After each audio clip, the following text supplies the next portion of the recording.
E agora, uma mensagem de fé para o seu coração, com o pastor Lourival Pereira.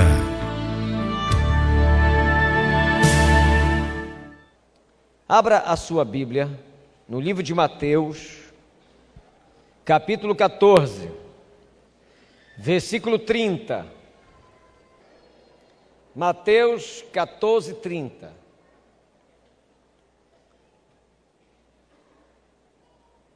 Reparando, porém, na força do vento, teve medo e, começando a afundar, gritou: salva-me, Senhor. Amém? Eu quero falar nesta noite sobre o tema erros que bloqueiam as bênçãos de Deus na nossa vida. Há muitos cristãos que deixam de avançar em todas as áreas da sua vida ou em algumas áreas por cometerem alguns erros cruciais para o seu sucesso, para o seu progresso, para o seu avanço, para o seu bem-estar, enfim, para ser feliz, para ter uma vida melhor. E hoje eu quero falar sobre 3 erros que bloqueiam as bênçãos de Deus em nossas vidas, seja na área pessoal, conjugal, familiar, espiritual e ministerial. São erros que nós devemos evitar a todo custo, a fim de que as bênçãos de Deus não sejam bloqueadas.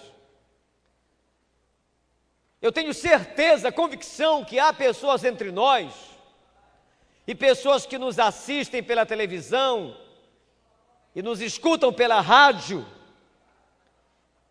que estão vivendo um período de bloqueio das bênçãos de Deus e que a origem desse bloqueio são os erros que você tem cometido. E são os erros fatais, cruciais, que ao serem cometidos, vão bloquear o que você tanto quer, vão bloquear o que você tanto deseja, o tanto você busca. E talvez seja por isso que você está na fila de espera, porque tem cometido alguns erros, que eu quero compartilhar 3, são vários, mas quero compartilhar hoje à noite apenas 3, talvez na semana que vem eu compartilhe mais alguns, mas hoje eu quero me deter em 3 erros que são fáceis de detectarmos na vida das pessoas e por isso elas não avançam, elas até que dão alguns passos para frente, mas parece me lembrei agora, aquele quadro antigo de um índio que dizia passinho para frente, passinho para trás. Era mais ou menos assim. Tem irmãos que são assim, passinhos para frente, passinhos para trás. Quer dizer, quando a gente pensa que o irmão vai decolar, passinho para trás. Aí ele se esforça, avança e volta. É porque há um bloqueio. E esse bloqueio não é culpa de Deus. São 3 erros que nós não podemos cometer. Primeiro, distração. Diga comigo, distração. Esse é um grande erro que muitas pessoas cometem, por isso as bênçãos de Deus são bloqueadas. Pedro recebeu uma palavra poderosa, uma palavra de fé de Jesus. Vocês conhecem o texto, não vou me deter no texto. Jesus vem caminhando por sobre o mar, os discípulos avistam o mestre, se assustam, e Jesus diz: não temais, sou eu. Aí Pedro disse: se és tu, se é o Senhor que eu conheço, manda-me ter convosco. E Jesus disse: vem, Pedro. E Pedro foi. E Pedro começou bem, passinho para frente. Ele botou o pé na água e simplesmente Pedro desfrutou de um grande milagre. Ele começou a andar sobre as águas. E diz a Bíblia que na medida que ele ia caminhando na direção de Jesus, após ter recebido aquela palavra de fé, vem Pedro, diz a palavra no verso 14, no capítulo 14, verso 30, que Pedro, reparando na força do vento, começou a afundar. Pedro se distraiu. O que é distrair? Ficou desatento, desviou a sua atenção da palavra de Jesus e de Jesus. Quantos aqui estão tendo as bênçãos de Deus bloqueadas porque estão vivendo de forma distraída e tem permitido que certas coisas tirem de você a sua atenção para coisas que Deus já te disse? Uma das armas poderosas que o inferno usa contra a igreja e contra o cristão é a distração. Se o inimigo não consegue atrapalhar o seu crescimento e não consegue levar você a uma escada descendente, se ele não consegue montar uma arapuca para derrubar você, pelo menos ele vai tentar distrair você. Por exemplo, eu tenho muito cuidado aqui na nossa igreja para que a gente não cometa esse erro da distração. Nós temos um foco, e eu vou falar sobre isso já já. E o nosso foco é ganhar almas para Jesus, amém, irmãos? Nada pode distrair a nossa igreja. Nós estamos aqui para fazer o reino de Deus crescer.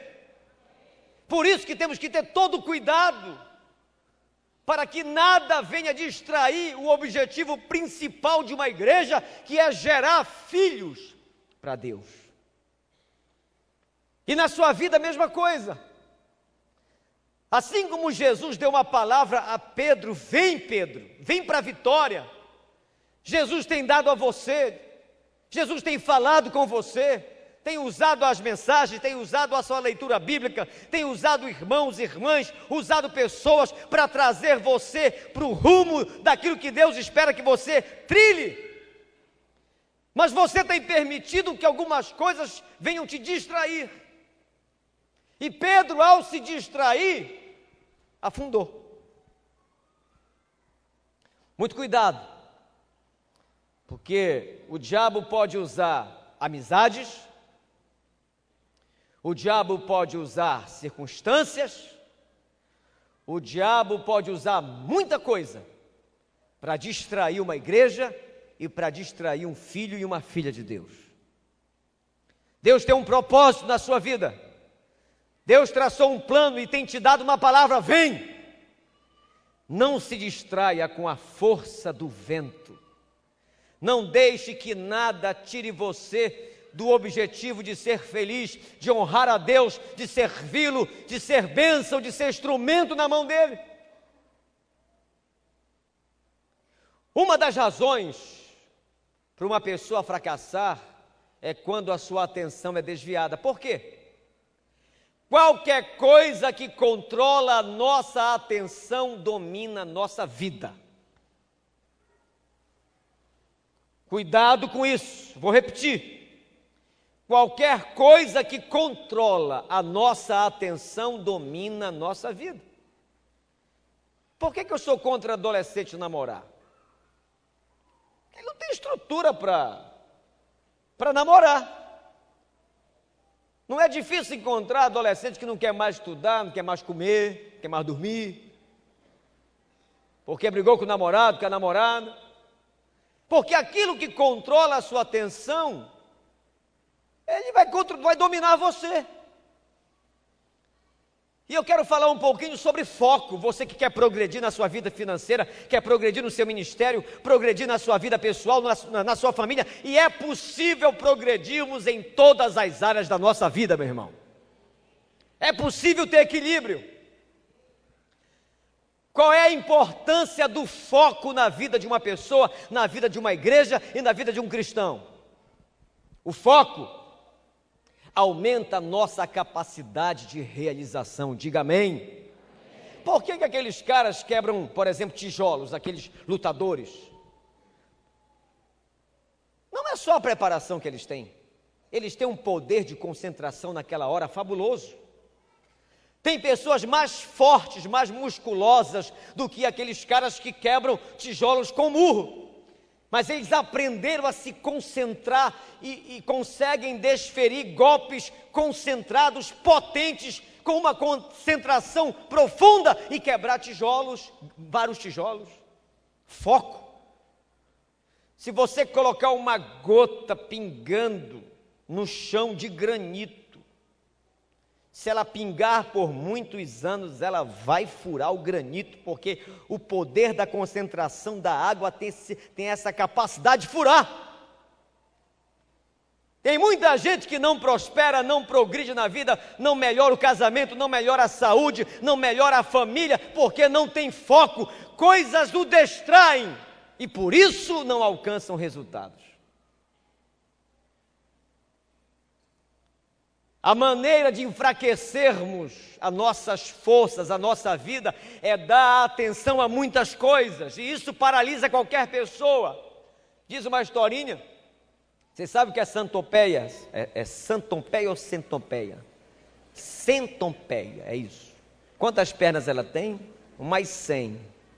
Aí ela estava pronta para dar um bote na borboleta. A borboleta estava lá, e a centopeia se preparou. Aí quando ela ia pegar a borboleta, posso te fazer uma pergunta? Centopeia, ela disse, pode, borboleta. Quando você for pular em mim, qual é a primeira perna que você mexe? E a centopeia disse, só um minutinho. Olhou para as 100 pernas, 1, 2, 3... 52, 65, 66. Quando ela olhou para a borboleta, se distraiu. Dançou. Tem gente aqui que podia estar melhor financeiramente, melhor no seu casamento, melhor na sua família, melhor na sua saúde, se tivesse foco, determinado, objetivo, para ver essa situação mudar, aí fica se distraindo. O foco é fundamental para o sucesso. O foco determina a sua atitude, e quem tem foco tem a atitude certa. Agora ouça bem, o foco determina o que você vai produzir na sua vida. Quem não tem uma santa obsessão e foco não vai realizar nada. Nunca espere prosperar e ser um vencedor se você não é uma pessoa de foco. Há 6 anos aqui que a gente tem um foco. Nossa igreja é em células. E fomos chamados para ganhar e apacentar, cuidar e enviar. É um foco. Há 6 anos, segunda-feira eu estou aqui treinando líderes. Há 6 anos o povo, uma vez por semana, sai para evangelizar. Há 6 anos temos aqui escola de discípulos para treinar o novo convertido. Foco. Procuramos melhorar, procuramos aprimorar, mas temos um foco. E por isso somos hoje, pela graça de Deus, a igreja quadrangular do Brasil que mais cresce para a glória do Senhor. Amém? Que mais cresce. Eu digo isso como testemunho